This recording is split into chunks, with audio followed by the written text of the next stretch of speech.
కావలిలో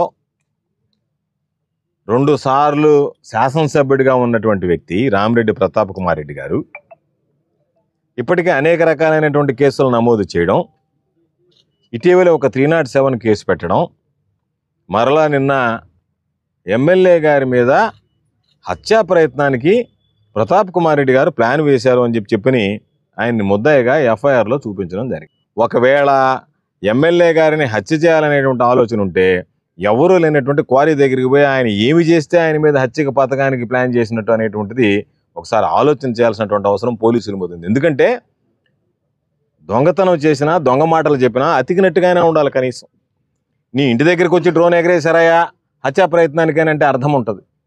ఏమీ లేకుండా ఎవడన్నా ఈ నియోజకవర్గంలో బాధ్యత కలిగినటువంటి వ్యక్తిగా, ప్రజాప్రతినిధిగా ఉండేటువంటి వ్యక్తులు వాటిని విస్మరించి విచ్చలవిడిగా దోపిడీకి పాల్పడుతుంటే, అవినీతి సొమ్ము దోచుకుంటూ ఉంటే వాటిని ఒక మాజీ ప్రజాప్రతినిధిగా ప్రశ్నించాల్సినటువంటి హక్కు, బాధ్యత ఉందా లేదా అనేటువంటిది పోలీసు యంత్రాంగం, కూటమి ప్రభుత్వం సమాధానం చెప్పండి.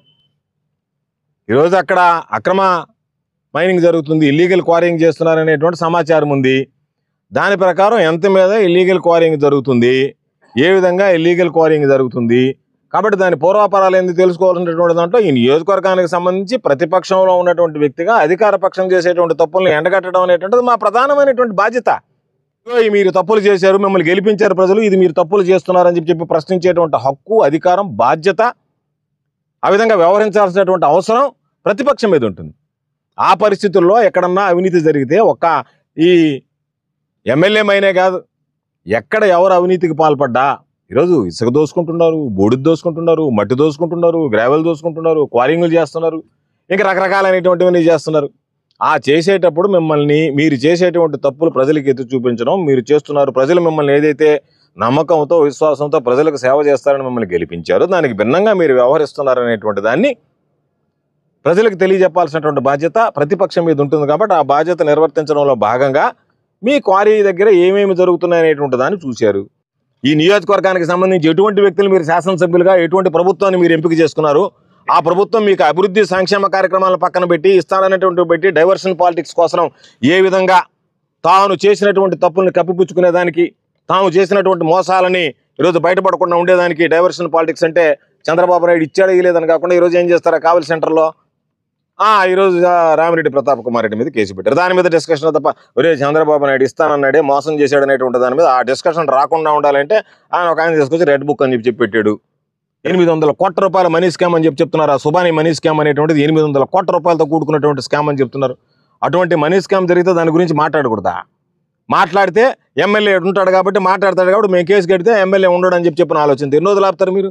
మామూలుగా మీ రాజ్యం, మీ ప్రభుత్వం, మీ పరిపాలన నడుస్తుందని చెప్పి అనుకుంటున్నారా? ప్రభుత్వాలు మారవా?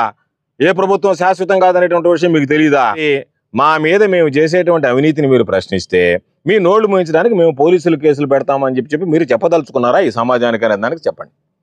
ఈరోజు పోలీసులు చూస్తే, వాళ్ళ వ్యవహార శైలి చూస్తే నేను అనుకుంటున్నా 2029తో పాపం ఉద్యోగ ధర్మాన్ని నిర్వర్తించి 2029తో మా పని అయిపోతుంది అనుకుంటున్నారేమో తెలియదు. ఎక్కడన్నా గ్రావెల్ తీసినా, ఎక్కడన్నా లేదన్నా తీస్తే దాన్ని మామూలుగా లాంగిట్యూడ్స్, లాటిట్యూడ్స్తో సహా ఆ లొకేషన్ మ్యాప్ పెట్టి ఇదిగో ఇక్కడ ఇంత జరిగింది, అవినీతి జరుగుతుందని చెప్పి చూపిస్తాం.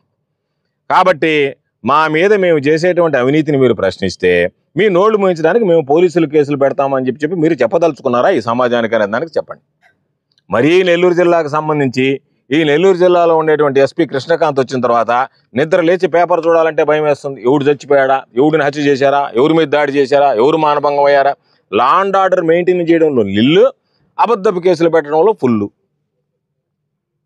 కాబట్టి అందులో భాగంగా ఈరోజు ఒక కేసు కడితే సాక్షాత్తు ఒక శాసనసభ్యుడిగా 10 సంవత్సరాలు పనిచేసినటువంటి వ్యక్తి మీదనే ఈరోజు మీరు ఎఫ్ఐఆర్లు కట్టడం ఈరోజు పూనుకుంటున్నారు, పాల్పడుతున్నారంటే సాధారణంగా వైఎస్ఆర్ కాంగ్రెస్ పార్టీ నాయకుల మీద, కార్యకర్తల మీద మీ కక్ష సాధింపులు ఏ విధంగా ఉంటాయి?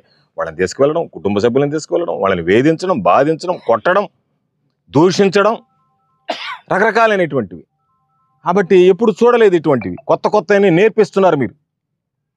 అందుకని ఈరోజు ఖచ్చితంగా ఏదైతే ఈరోజు మీరు కేసు పెట్టామని సంకలు గుద్దుకుంటున్నారో వీటి వెనక ఎవరు సూత్రధారులో, పాత్రధారులు అనేటువంటి దాని మీద ఈ రోజుతో పూర్తయ్యాయి అనేటువంటిది ఎప్పుడు అనుకోవద్దు. పోలీసులు అనుకోవద్దు, పెట్టించినటువంటి వ్యక్తులు అనుకోవద్దు. కాబట్టి పోరాడేటువంటి వ్యక్తులను తప్ప భయపడేటువంటి వాళ్ళం కాదు. ఏదేమైనా ఇది దురదృష్టకరమైనటువంటి పరిణామం. తప్పనిసరిగా దీనికి సంబంధించినటువంటి దాంట్లో న్యాయస్థానాన్ని ఆశ్రయిస్తాం. చేయనటువంటి తప్పులకు దోషులుగా ఉండాల్సినటువంటి అవసరం లేదు కాబట్టి ఈరోజు న్యాయ పోరాటం చేస్తున్నాం. దాని మీద తప్పనిసరిగా న్యాయస్థానం మీద మాకు నమ్మకం, విశ్వాసం ఉంది. వాటిని అధిగమిస్తాం. కేవలం మీ ఉద్దేశం, పోలీసు ఉద్దేశం ఏదో ఒక మనీ స్కామ్ జరిగితే దాన్ని ప్రశ్నిస్తే, ఆ ప్రశ్నించడం మీకు బాధిస్తే, మీరందరూ కలిసి వాటాలు వేసుకుని పంచుకుంటుంటే, దొంగలు వాటాలు పంచుకున్నట్టుగా అందరు కలిసి వాటాలు పంచుకుంటుంటే, ఆ వాటాలను ఒక మాజీ ప్రజాప్రతినిధిగా ఉండేటువంటి వ్యక్తి, బాధ్యత కలిగినటువంటి వ్యక్తి, ప్రజాసేవకుడు ఆయన దగ్గరికి వెళ్ళి, అయ్యా ఇదిగో మేము మోసపోయాము అని చెప్తే దాని మీద మాట్లాడకూడదా? మాట్లాడితే దొంగ కేసులు పెడతారా పోలీసులు? అయ్యో తప్పు చేశాం, ఎప్పుడు అవకాశం వస్తుందో జగన్మోహన్ రెడ్డి గారిని మరలా ముఖ్యమంత్రిని చేయాలనేటువంటి ఆలోచన స్పష్టంగా సంవత్సరం రోజుల్లోనే బయటపడింది. కాబట్టి అటువంటి నేపథ్యంలో నేను చెబుతున్నా, మీరు చేసేటువంటి ఈ పనులు అనేటువంటివన్నీ కూడా రేపు దాదాపుగా శాపాల్లాగా పరిణమిస్తాయి, మీ వెంటాడతాయి.